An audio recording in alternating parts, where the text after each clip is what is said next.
Bien. Aujourd'hui, je vais, on va dire, reprendre les choses qu'on a vues aujourd'hui en cours de probabilité, non, en cours de physique quantique.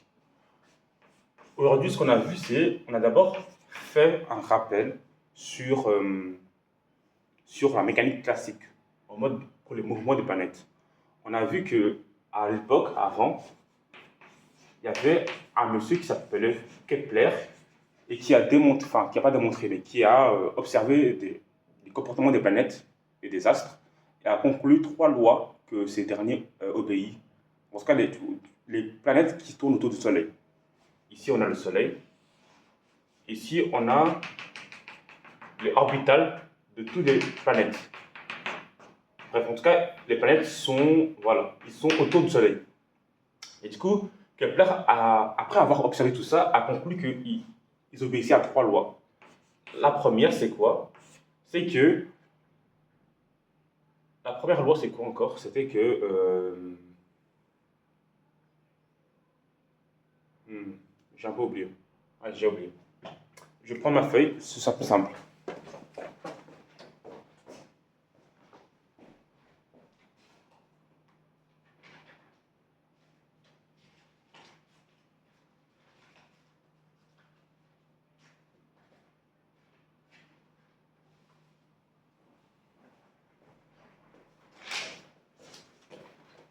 Voilà. La première loi, c'est que, bah, on va dire, la trajectoire de ces planètes autour du Soleil, en fait, c'est une ellipse. Du coup, la trajectoire des planètes est une ellipse. Et l'ellipse est plane. En gros, elle est dans le plan. En gros, ça, c'est dans le plan, c'est pas un ellipse 3D, c'est vraiment un plan. En gros, c'est comme si tu avais un plan autour du Soleil. Ou bien, c'est comme si ton Soleil était dans une assiette, dans un plateau. En gros, ce plateau, c'est juste. En gros, tu as le Soleil qui est une sphère et tu as des lignes, une ligne, quoi, qui a la forme d'une ellipse. Et cette ligne qui a la forme d'une ellipse, c'est la trajectoire des planètes autour du Soleil. Et il y en a plusieurs des lignes, hein. Ça, c'est la première ligne, la deuxième, la troisième, etc. C'est vraiment des lignes, enfin, c'est des lignes imaginaires, hein, c'est pas des vraies lignes, mais voilà. Les planètes suivent ces lignes-là. Et du coup, la première loi, c'est que bah, ces trajectoires sont des ellipses. Ils sont dans un plan. La deuxième loi, c'est que l'air balayé par ces planètes-là, c'est les mêmes au cours du temps. En gros, l'air que la planète balaye, c'est le même. En gros, en une seconde, la planète balaye le même air. Ici, c'est cet air-là. Et ici, bah, en une seconde, la planète, elle est là. Tu vois? Là, c'est cette distance-là. La distance entre la planète ici, arrivée ici, et le Soleil, est plus petite que celle avant, quand elle était là, la planète. Et du coup, bah, même si la distance a réduit, mais vous voyez que bah, a grandi. Du coup, c'est un peu, ça se compense. Quand la distance diminue, eh bien, bah, l'air ici est un peu plus large, tu vois. Et ce qui fait que bah, l'air balayé en une seconde est toujours la même. Voilà. Ça, c'est la deuxième loi de Kepler. Pourquoi? Parce que en fait, quand la planète arrive près du Soleil, elle accélère plus vite. Et quand elle est loin du Soleil, elle accélère moins, tu vois. Le mouvement, c'est ça. Doucement, hop là, doucement, hop là, tu vois. Ici, elle accélère plus. En fait, en réalité, et du coup, voilà, bref.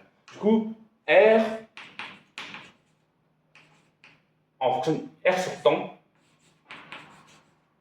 c'est la même chose. C'est égaux. Les R sont égaux. Je veux dire que c'est égal à. Attends, R1, c'est R2. Voilà. Ça, c'est la deuxième loi de Kepler. Et la dernière, ça, on ne l'a pas vu aujourd'hui, mais elle dit que bah, la période au carré est proportionnelle à, enfin, je ne sais plus comment ça s'appelle, mais l'axe ici, enfin, une ellipse à ça et à ça. Ça c'est A, ça c'est B. ben, le A là, au cube, eh bien, il est proportionnel à la période au carré. Bref. Mais ça, on n'a pas vu aujourd'hui. On a plutôt vu ces deux-là. Et ce on a appris, c'est que bah, Newton a fait quoi? A démontré ses lois. Et, ok, il s'est dit que, enfin, à l'époque, on s'est dit que ça c'est ok, c'est ce qu'on observe. En gros, c'est comme si tu avais fait une expérience, mais sauf que là, tu l'as observé depuis le ciel. Enfin, dans l'espace quoi. Et puis Newton, après, avec ses outils mathématiques, a réussi à démontrer cela. Il a dit, ok, Kepler avait raison. Voici la preuve. J'ai démontré par A plus B que c'est vrai. Avec quoi? Avec les postulats que j'ai définis pour la physique. Il faut savoir que la physique, elle part à partir de postulats. Il y a des postulats qui sont vrais sans être démontrés. C'est des postulats observables expérimentalement et on admet qu'ils sont vrais parce qu'on les observe de la vraie vie, de tous les jours. Et du coup, bah, c'est à partir de ces postulats-là et un peu de logique qu'on a démontré tout ce qu'on connaît en physique aujourd'hui. Ça va? À peu près tout. Parce qu'il y a d'autres domaines de physique où bah, voilà, ces postulats ne sont plus valides. Comme la mécanique quantique. La plupart des postulats en physique classique ne sont plus valides en mécanique, en mécanique quantique. Il y en aura d'autres, des postulats. Et du coup, voilà. Et du coup, quels sont les postulats? D'abord, je regarde. Voilà, on voit bien. Les postulats sont les suivants. Enfin, pas les postulats, mais en gros, les lois de Newton. Comment Newton il démontre ça? Pour cela, je prends ce tableau-là.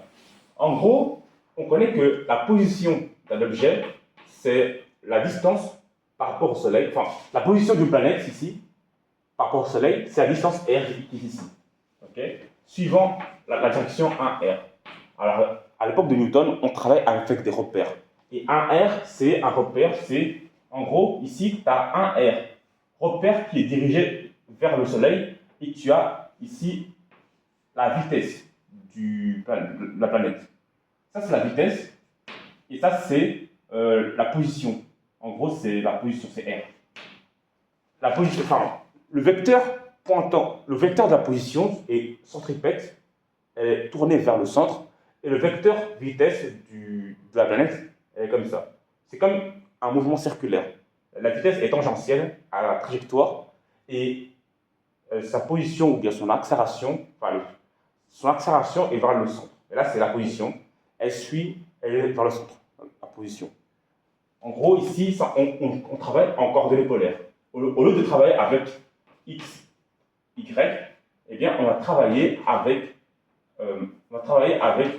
R et θ, l'angle. L'angle que ça forme avec, voilà, c'est l'angle que, c'est comme si tu avais un repère et que le Y, c'est, bon, ici, du coup, le Y, c'est θ et le X, c'est, non, le Y, c'est R et le X, c'est θ. On peut changer parce que ça tourne en fait. Vu que la planète elle tourne, eh bien le repère tourne avec elle. Et du coup, bah, c'est comme si, du coup ici tu avais quoi? À la place de R, tu avais un R, c'est, voilà, et θ c'est comme ça, c'est un θ ici. Comme ça. Et du coup, la vitesse suit un θ. Ça va? Bref. En gros, rien.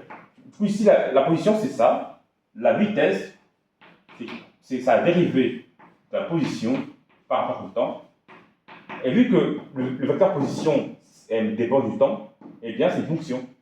En dérivant le R vectoriel, on va dériver le produit entre deux fonctions.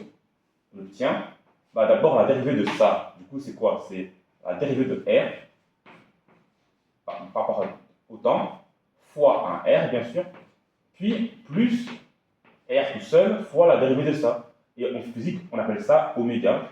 Et ce oméga suit un θ. Ça va? Puis voilà. Là, on a la vitesse et on voit qu'elle est en deux parties. Ok. Ça, c'est la vitesse radiale. Ça, c'est la vitesse angulaire. Ok. C'est comme ça qu'on l'interprète. Et du coup, la vitesse radiale, c'est comment varie la position de la planète par rapport au rayon de l'ellipse, on va dire. Ok. Et normalement, comme vous pouvez le voir, ici, bah, le rayon il varie. Vous voyez? Du coup, ça a un sens de garder ça. Si maintenant la trajectoire était un cercle, alors là, le rayon, il sera le même. Tu vois? Et dans ce cas, ça là, on vaudra 0. Ok? Mais là, c'est pas un cercle, c'est une ellipse, donc ces deux termes-là restent. Ok? Ça, sa vitesse, on va pas montrer l'accélération parce que les planètes n'accélèrent pas. Elles bougent, mais de la même manière au cours du temps. Enfin, pas de la même manière. Non, attends, non. Elles se déplacent, elles ont une quantité de mouvement. Ok? Et vous allez voir que, enfin, comment dire? Quand la position ici diminue, eh bien, la vitesse augmente. Enfin, non, regardez. La position ici, elle augmente, donc la vitesse diminue. La position ici, elle diminue, donc la vitesse augmente. C'est pour ça que ça augmente comme ça. Bon, c'est pas pour ça, c'est juste que on justifie le fait que ça accélère comme ça par le fait que quand la distance ici augmente, eh bien, la vitesse ici diminue. Il y a conservation de mouvement. Je sais plus pourquoi, enfin, je sais plus pourquoi la quantité de mouvement ici est constante. On va peut-être comprendre ça maintenant. Et du coup, la vitesse, c'est quoi? Okay, maintenant qu'on a la position, la vitesse, on va définir c'est l'impulsion. Ça, c'est la quantité de mouvement. C'est m fois la vitesse. Ça va? Ah oui, je n'ai pas dit, hein. Mais comme je t'ai dit, la vitesse, c'est ça. Donc, c'est pas vraiment juste de dire que la vitesse, c'est ça. La vitesse, c'est ça et une partie de ça. Tu vois, en gros, c'est ça. Voilà. En gros, la vitesse peut se décorer. La vitesse, elle est. Là, tu as le repère, on va dire. Là, tu as le repère en R et en θ. Vu que la vitesse dépend de 1R et 1θ, eh bien, la vitesse, elle est là. Elle peut se décomposer sur 1θ et sur 1R. Ça va? Et du coup, pourquoi je disais ça? Du coup, la vitesse, elle sera comme ça, oblique. Elle ne sera pas tangentielle, elle sera un peu comme ça. Ça, ce sera 1θ. Et là, c'est 1R. Et du coup, la vitesse, elle sera comme ça. Et va diminuer, enfin, bref, c'est important. Et du coup, où j'en étais? Ça, c'est la quantité de mouvement. Je vais voir si on voit tout ça. Ok. Et du coup, après avoir défini après avoir défini la quantité de mouvement, eh bien, on va définir l'énergie cinétique. C'est quoi? C'est 1/2 de m vitesse au carré. Ok? Ça, c'est la vitesse cinétique. Et ça, c'est quoi? C'est tu prends la vitesse et tu le mets au carré. Au carré. Et tu fais fois m fois 1/2. Ça, c'est quoi? C'est la pulsation au carré sur 2m. Parce que la pulsation, c'est m fois v. Eh bien, m fois v carré, eh bien, on peut, tu vois, si tu écris m fois v, m carré fois v carré sur 2m, tu retombes sur 1/2 de m v carré. Tu vois? M v carré. C'est pour ça qu'on dit que, au lieu de dire que l'énergie cinétique, c'est 1/2 de mv carré, on dirait que l'énergie cinétique, ce sera P carré sur 2m. Parce que P, c'est un truc qu'on peut. Enfin, je ne sais pas pourquoi ils veulent travailler avec P, mais voilà. P, du coup, on veut exprimer l'énergie cinétique avec la quantité de mouvement. Ok? Ok, on a vu ça. Du coup, après avoir défini ces trois-là, eh bien, on a. Qu'est-ce qu'on a fait encore? J'ai pas oublié. Bon, dans 2 minutes, je dois m'arrêter. Je sais plus qu'est-ce qu'on a développé. D'ailleurs, je vais voir parce que j'ai pris des notes. Du coup, attendez. On avait vu ça. Ah oui, ok. Du coup, Newton. Attendez. Ok. Attendez. Hein. Là, j'essaie de voir un peu. Bon, je vais quand même dire ce que je me rappelle, mais après, je vais lire un peu pour voir la suite. Newton, il avait observé que entre deux planètes, il y avait une sorte de énergie qui les attirait entre eux. D'où la pomme qui tombe, quoi. C'est un exemple. Je pense que c'est pas réel. Hein. Ils ont inventé ça pour simplifier ce que Newton avait observé. Je sais plus, je dois me renseigner. Mais voilà, en tout cas, Newton a observé avec son télescope ou bien l'instrument qu'il a utilisé pour voir au-delà de la troposphère, Newton a observé qu'il y avait une certaine énergie entre deux planètes et qui s'attiraient entre eux. Et du coup, cette énergie-là, on va dire, on le quantifie par ce qu'on appelle le potentiel. Donc, il existe un certain potentiel. Du coup, pour continuer, je vais effacer, on va dire ça, pour continuer. C'est bien joli les planètes, mais on va maintenant aller dans tout ce qui est rigueur mathématique. Enfin, rigueur mathématique. Mais bref, en tout cas, il y avait, en gros, Newton, avec cette observation, que le fait qu'il y a un potentiel il existe un potentiel entre deux planètes massives et qui dépendent de la position. Enfin, au plus ils sont proches, au plus ça s'attire, au plus ils sont éloignés, au moins ça s'attire. Bref, il a observé ça, il a dit que, ok, il doit forcément y avoir un potentiel qui les attire entre eux deux. Et en maths, on a vu que une force dérive d'un potentiel. Une force, quand il y a une force, il existe un potentiel scalaire. Du coup, quand l'existence d'une force, ah oui, une force conservative, une force qui ne fait pas épuiser de l'énergie, qui ne fait pas gaspiller de l'énergie, quoi. Une force qui conserve l'énergie. C'est ça une force conservative. Quand il existe une force de ce acabit-là, eh bien, il existera toujours, il existe, on va dire, un potentiel. Si la force dépend de la position, eh bien, le potentiel aussi. Ok. Donc, ça veut dire tel que quand je ferai le gradient, en gros, la dérivée du potentiel, j'aurai, en gros, moins la dérivée du potentiel, j'aurai la force. Ou bien, inversement dit, quand j'intègre toutes les forces qui se pèsent sur un objet, si je somme toutes les forces et tout, j'obtiens le potentiel qui fait qu'il y a ces forces-là. En gros, j'obtiens le potentiel. Parce que ça, là, c'est quoi? VR est égal à la somme, partant d'un point jusqu'à un autre point, de quoi? De la force fois les distances. Je prends une distance. Eh bien, je prends une petite distance. Il y a une force. Car la force ici, c'est un champ. Quand tu as une force, eh bien, c'est sur un domaine donné, eh bien, la force existe partout. Et du coup, si je prends juste un intervalle de distance, il y aura toujours une force, ok? Du coup, si je somme toutes les distances là, toutes les forces sur cette distance-là, équivaut à ça, j'obtiens le potentiel qui fait qu'il y a cette force-là. En tout cas, j'obtiens le potentiel responsable de ces forces-là. Et du coup, voilà.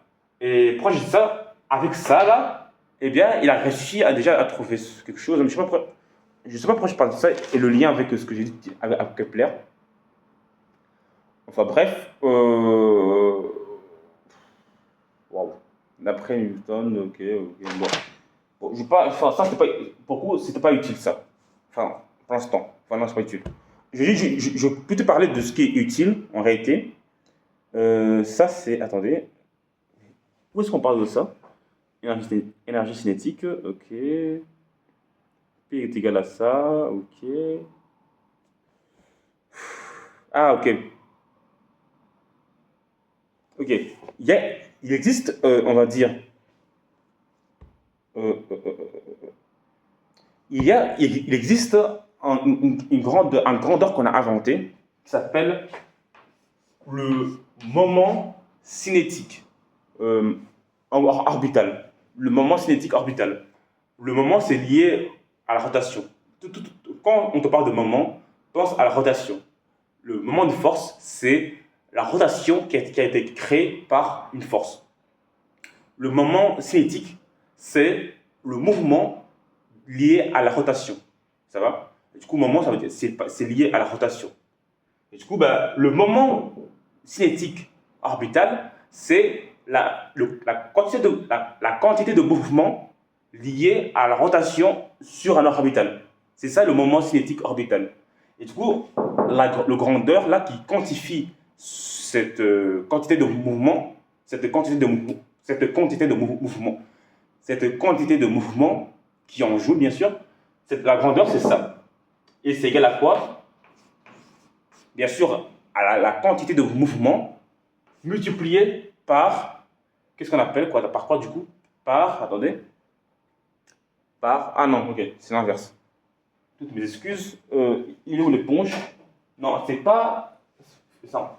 Il y a P dans le truc, mais c'est pas P, c'est la distance multipliée par la quantité de mouvement. Ça c'est la quantité de mouvement, mais sur comment dire? C'est pas genre tu as des mouvements rectilignes et des mouvements curvilignes ou circulaires. Curviligne, c'est quand on tourne, rotation. Rectiligne, c'est translation. Du coup, P, c'est la quantité de mouvement de translation. Quand j'avais dessiné les planètes autour du Soleil, eh bien, tu as vu que les planètes s'éloignent du Soleil. Ok? Et du coup, vu qu'ils s'éloignent du Soleil, eh bien, c'est comme s'ils translataient. Sauf qu'ils ne font pas que translater. Ils tournent aussi, tu vois. Donc, il y a deux mouvements. Un mouvement de translation et un mouvement de rotation. Le mouvement de translation, on la quantifie par le P qui est ici. Elle quantifie le mouvement de translation. Si ce mouvement accélère, eh bien, le P ici, sa dérivée n'est pas nulle. Si le mouvement est constant, eh bien, le P, la dérivée est égale à 0. Et s'il n'y a pas de mouvement, bon, la dérivée reste égale à 0, mais le P vaut 0. Bref, en tout cas, c'est la quantité de mouvement de translation. Il existe aussi la quantité de mouvement, mais de rotation.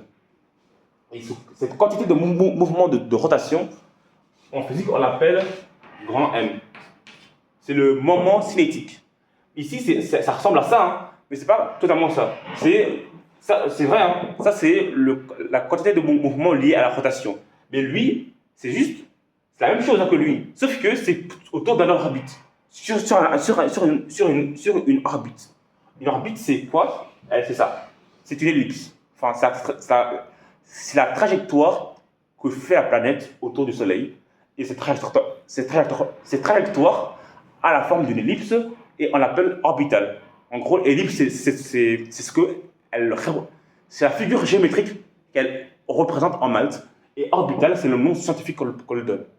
Et du coup, ça c'est ça, hein, c'est la quantité de mouvement sur un orbital, bien sûr de rotation.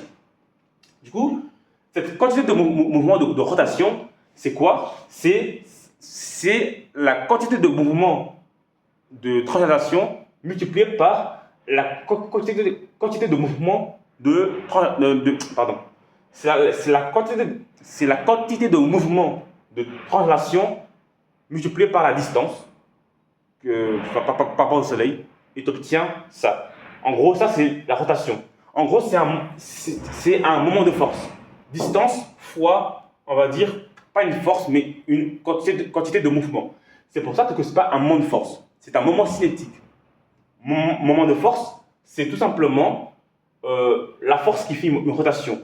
Là, ce n'est pas une force qui fait une rotation, c'est un mouvement qui fait une rotation. Tu vois, des fois, un mouvement de rotation est dû à une force. Dans ce cas, c'est le moment de force. Par contre, là, ce n'est pas une force qu'il fait. C'est un mouvement qui est déjà là. C'est un mouvement qui n'est pas dû à une force, qui n'est pas dû à une force. Tu pousses un objet et tu le laisses, il continue. Le mouvement continu de l'objet, eh bien, c'est sa quantité de mouvement. C'est un mouvement qu'il fait sans une force. Tu as mis une force au début, certes, mais après, tu ne mets plus une force continue. Tu le laisses continuer. Tu laisses l'objet continuer. Et vu qu'elle continue, eh bien, la grandeur qui quantifie si son mouvement n'est pas dû à une force. Parce que tu ne pousses pas de manière continue. Tu la laisses continuer et voilà. Et ça, voilà, bref, résumé, ça ressemble à un moment de force, mais elle n'est pas due à une force, c'est dû à un mouvement. Le mouvement de rotation, du coup. Du coup, une rotation due à un mouvement. Et pourquoi depuis tout à l'heure je fais ça? Parce que, pour obtenir, ça fixe un vecteur, sa direction, elle est obtenue en faisant le produit vectoriel. En gros, la distance, R, croît l'impulsion, qui est tangentielle. Car l'impulsion, c'est la masse fois la vitesse. Okay, et la vitesse, on l'a vu, bon, ici, pour une ellipse, elle est radiale et aussi tangentielle. Du coup, le L sera radial et tangentiel. Ça va? Du coup, voilà. Quoique, en fait, oui, elle sera les deux. Sauf que ça va varier et ça va varier. Les deux vont varier, mais ils se compensent, vous voyez? En tout cas, l'énergie totale que le truc va utiliser pour faire tout ce tour-là, elle sera conservée. Enfin, bref, ça là, sa dérivée égale à 0 au cours du temps. Sa dérivée égale à 0 parce que quand R augmente, P diminue. En gros, le L, il est constant. C'est un vecteur constant. Tout comme le poids, c'est un vecteur constant. C'est quoi le poids? Le poids, c'est G. C'est quoi? C'est petit g fois une masse, ou bien m fois g. Et 1z. Elle est constante, hein. Au cours du temps, c'est la même valeur de la force. Et du coup, la force, elle est constante. Et du coup, ici, c'est un vecteur constant qui décrit quoi? Qui décrit juste la quantité de mouvement de la planète, que la planète fait au cours du temps. C'est la quantité de, non, pas au cours du temps. Oui, au cours du temps. Oui, c'est la quantité de mouvement de rotation que la planète fait. Ça, c'est le L. Et c'est important parce que ça va revenir en physique quantique, qu'on verra une autre fois, malheureusement. Mais voilà. Ça, là, va nous aider à démontrer que l'air balayé par la droite qui relie une planète au Soleil, l'air qu'elle balaye au cours du temps est la même. C'est le schéma que je t'ai montré au début. C'est la deuxième loi de Kepler. Grâce à ça, on peut la démontrer parce que ça là, c'est juste une aire en fait. Le produit vectoriel entre un vecteur et un autre, c'est une aire. Quand tu fais, en gros, quand tu fais un vecteur produit vectoriel avec un autre vecteur, c'est quoi? Tu obtiens, regarde, tu obtiens une aire. Bref, tu obtiens une aire. Enfin, en gros, faire un produit vectoriel revient à calculer une aire. Ça va? Et du coup, voilà. Et du coup, vu que ça est constant, on peut le démontrer mathématiquement, que ça est constant au cours du temps. Maintenant, admettez cela pour voir un peu le lien avec la loi de Kepler. Vu que le L ici est constant au cours du temps, eh bien, ça veut dire que l'air qu'elle engendre est constant aussi, du coup. Parce que ça, là, c'est une aire que ça calcule. Du coup, l'air est constant. Et pour visualiser ça, d'abord, je vais voir si on voit ce que j'écris. Oui, on le voit bien. Pour visualiser ça, eh bien, là, tu as le Soleil. OK? Là, tu as une orbitale. Et c'est sûrement lié au orbital qu'on va voir en physique quantique. Et du coup, là, tu as la planète. OK? Là, c'est la distance R. Et là, c'est, on va dire, attendez. Là, c'est, j'ai mal dessiné. Bref, là, c'est la distance R. Enfin, elle est toujours centimètre. Et là, sa distance L. Ça va? Et du coup, ici, elle est comme ça. Ici, le L, il est comme ça. Et le R, il est comme ça. Il est grand. Et le L, en fait, il est petit. Parce que, vu que c'est constant, le L, donc, lui, il va diminuer quand lui augmente. Ainsi de suite, ici, le R il est comme ça, le L est comme ça. Et ici, vu que le R est petit, bah excusez-moi, depuis tout à l'heure, je dis L, mais c'est P en réalité. C'est P. Du coup, P ici diminue quand R augmente. Ok. Ça, c'est. On l'a démontré mathématiquement, mais là, je ne vais pas le montrer. Mais en tout cas, on peut démontrer que P, produit vectoriel avec R, est constant. Et là, c'est l'air c'est l'air balayé par la planète. Ici, ça, c'est l'air balayé. Bref, ça, c'est tout des airs balayés. Bref, en gros, j'espère que tu as compris un peu c'est quoi le truc. Il y a juste une chose que je ne t'ai pas montré, c'est la démonstration qui dit que le L est constant. Et si je te démontre que ça, c'est constant, eh bien, automatiquement, ça fois ça, c'est la même chose au cours du temps. Elle sera toujours égale à la même chose. Donc, si ça augmente, ça diminue. Voilà. C'est tout pour aujourd'hui. C'est pas tout ce qu'on a vu, c'est un quart de ce qu'on a vu. Voilà. Et du coup, je pense que j'ai pas du tout abordé, hein, mais c'est pas grave. Prochainement, je devais introduire l'étude du mouvement radial entre la distance et entre le. En gros, je vais faire une étude radiale, enfin une étude. Je vais étudier la distance entre la planète et le Soleil et introduire l'énergie, et bref. Mais bref, ça c'était. Si j'avais fait ça, on aurait parcouru la moitié du cours. Et l'autre moitié, c'est une partie qui concerne réellement la physique quantique. Ça, c'est un truc qui va t'aider à comprendre la physique quantique. En gros, c'est ce fait que avant on a observé quelque chose et maintenant on l'a démontré avec des principes mathématiques et physiques. Bref, c'est tout pour moi. On se voit une prochaine fois.